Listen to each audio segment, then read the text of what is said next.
Bonjour et bienvenue dans le grand journal. Au sommaire de cette édition, le souci des Sénégalais sur la hausse du prix du carburant qui est en train d'impacter les transporteurs sans épargner les populations sur les denrées de première nécessité. Le discours incendiaire des politiciens dans la scène politique peut instaurer de l'instabilité, alerte les populations et puis les travaux du BRT rendent difficile le déplacement de beaucoup de citoyens, notamment les embouteillages qu'ils créent dans Dakar qui pourraient être beaucoup plus difficiles pendant l'hivernage. Vous les entendrez dans ce journal. L'actualité internationale et la page sportive mettront fin à cette édition de développement. C'est tout de suite. Bonsoir à toutes et à tous. Comme on l'a annoncé dans les titres, avec la hausse annoncée du prix du carburant, le souci ne vient que de commencer pour les consommateurs sénégalais. Cela va engendrer dans les jours à venir d'autres hausses. En premier, le transport directement touché par cette inflation. Les transporteurs sont en train de se réunir pour voir quelle attitude adopter face à cette nouvelle donne. Il y aura aussi les denrées qui risquent de connaître des hausses car le prix du transport des marchandises serait augmenté. La coalition Gëm Sa Bopp a tenu ce mardi une conférence de presse pour aborder les questions liées à la décision du Conseil constitutionnel d'invalider leur liste, mais pour dérouler leur feuille de route concernant leur combat contre le président Macky Sall dans les jours à venir, suivant leur porte-parole. De quel référentiel juridique s'inspire le Conseil constitutionnel sénégalais? Certainement pas celui en vigueur au Sénégal et dans les grandes démocraties. Le Conseil constitutionnel a commis par ignorance ou pour plaire uniquement à Macky Sall plusieurs fautes de droit qui ne protègent ni les droits fondamentaux des électeurs ni la stabilité politique dans ce pays. D'abord, le Conseil constitutionnel a méconnu la décision de la Cour de justice de la CEDEAO ordonnant à l'État du Sénégal de supprimer le parrainage citoyen. Ensuite, c'est ce même Conseil constitutionnel qui valide la liste de Benno Bokk Yakaar. Par ailleurs, comme vous le savez, l'arrêté du ministre de l'Intérieur, en plus de son caractère laconique, défaut de motivation suffisante, viole incontestablement le principe de légalité, notamment l'article L149 du Code électoral fixant le maximum autorisé. Ce maximum fixé par la loi vise à éviter l'abus dans la collecte des parrains et ainsi permettre aux autres candidats d'en disposer également. Et donc, le chiffre qui doit être pris en compte n'est pas celui pris en compte par le dispositif, mais bien entendu le nombre déposé au niveau de la Direction générale des élections. En validant l'arrêté pris par le ministre de l'Intérieur, le Conseil constitutionnel blanchit une illégalité qui porte atteinte au droit de suffrage des électeurs. Ces décisions rendues par ce Conseil et les recours rejetés sont une fraude à la démocratie et une menace à la stabilité politique du pays. À cet effet, nous invitons les jeunes de ce pays à se joindre à nous pour démontrer à Macky Sall que ce pays-là ne lui appartient pas, ni à son père et ni à sa mère d'ailleurs. Nous allons battre campagne contre le Benno et non à la troisième candidature de Macky Sall. C'était les propos du porte-parole de Gëm Sa Bopp pour la coalition Benno Bokk Yakaar en conférence de presse hier, a répondu à toutes ces critiques dont elle a fait l'objet à leur tête de liste nationale. Aminata Touré s'est également adressée à leur adversaire. Nous l'écoutons. mën nañu galamal xal yi te Les gens doivent être plus éveillés car les personnes dont ils suivent comme meneurs n'ont pas de programme pour les législatives. Vous les avez vus se séparer pour une affaire de liste. Aujourd'hui, ils sortent une affaire d'homosexualité alors qu'il y a des contentieux avec les femmes. Ils n'ont qu'à nous éclairer là-dessus. Ils ne doivent pas détourner le sujet.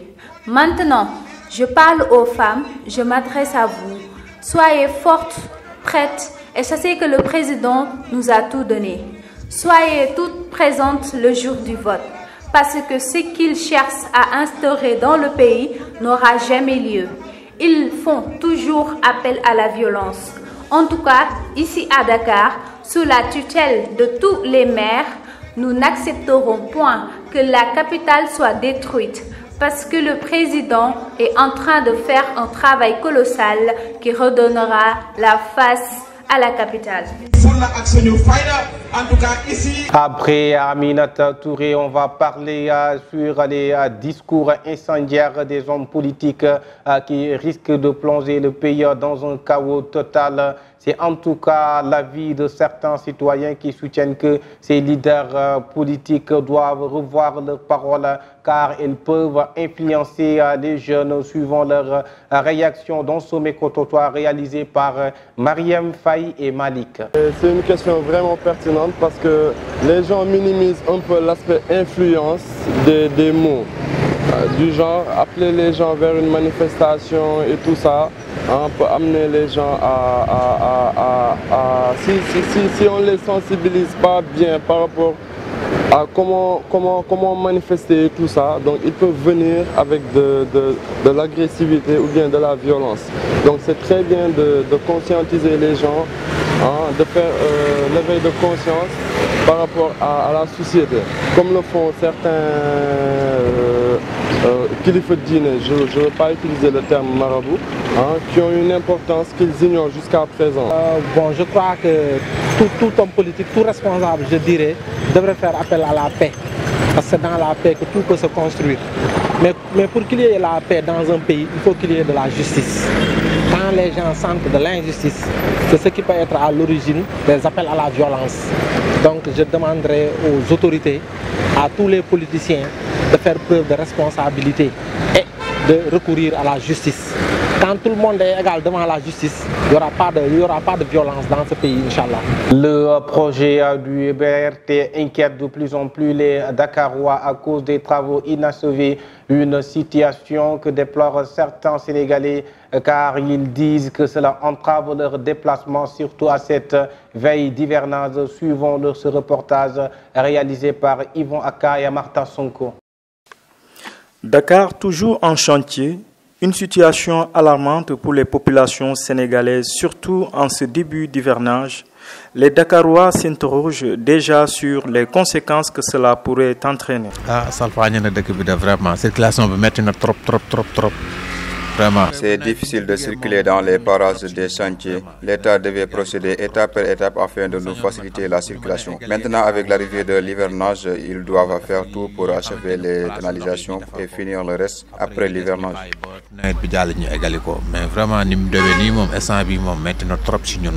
vraiment. Cheikh Mamba Diaye nous parle d'insécurité et d'éventuels risques de maladies.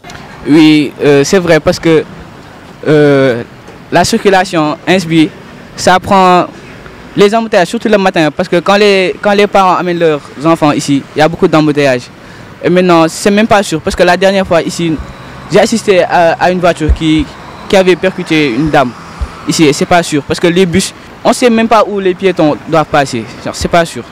Oui, ça aussi, c'est un autre problème, parce que ils doivent accélérer les travaux, parce que s'il y a de l'eau, il y aura aussi, l'eau sera usée. Maintenant, les moustiques et autres, les maladies, surtout les enfants qui vont rester ici, c'est pas sûr. La situation des chantiers en cours reste une inquiétude en vue de cette période d'hivernage. La population dakaroise souhaite que l'État finalise les travaux le plus rapidement possible afin d'éviter les conséquences négatives que cela pourrait entraîner sur les populations.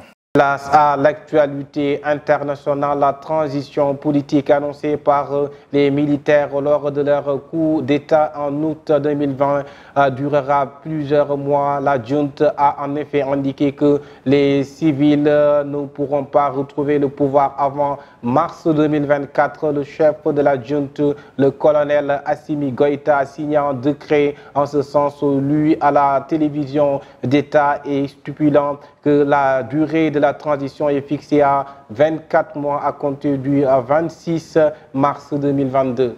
La France déclare prête à réunir à Paris, Bulgarie et Macédoine du Nord pour un accord bilatéral. Le président français Emmanuel Macron se dit prêt à accueillir à Paris le moment venu les autorités de Bulgarie et de Macédoine du Nord en vue de la conclusion d'un accord bilatéral qui permettrait l'ouverture de négociations d'adhésion de Skopje à l'Union européenne, rapporte l'AFP. Hong Kong, une cinquantaine de militants pro-démocratie accusés d'avoir enfreint la loi sur la sécurité nationale comparaîtront devant un tribunal de Hong Kong après 15 mois de procédure opaque. Certains encourent la prison à vie après avoir franchi mardi 7 juin la dernière étape avant un jugement, précise l'AFP. La page sportive que nous démarrons avec le Casa Sport de Ziguinchor qui a été officiellement sacré champion du Sénégal pour la deuxième fois de son histoire ce lundi après son match nul 1-1 contre le champion en titre Teungueth FC. Après 25e journée, Casa Sport a décroché son deuxième titre de l'histoire 10 ans après sa première et dernière couronne remportée en 2012. Tactique après Croatie, France, des plans B à perfectionner pour les Bleus, auteur d'une prestation d'ensemble cohérente lundi en Croatie 1-1. Malgré un large turnover, les Bleus ont retrouvé quelques repères en 4-4-2 avant d'être à nouveau plombés par des positionnements défensifs trop approximatifs d'une même voie, guidés par les mêmes regrets au coup de sifflet final. Adrien Rabiot et Mathis Guendouzi ont résumé de la même manière leur frustration après le nul concédé en fin de match. C'est l'actualité sportive qui met fin à cette édition. Nous vous donnons rendez-vous demain sur la grande télévision, la Time for Africa TV, la télévision qui nous parle et qui vous parle quand c'est magnifique. C'est la Time for Africa TV.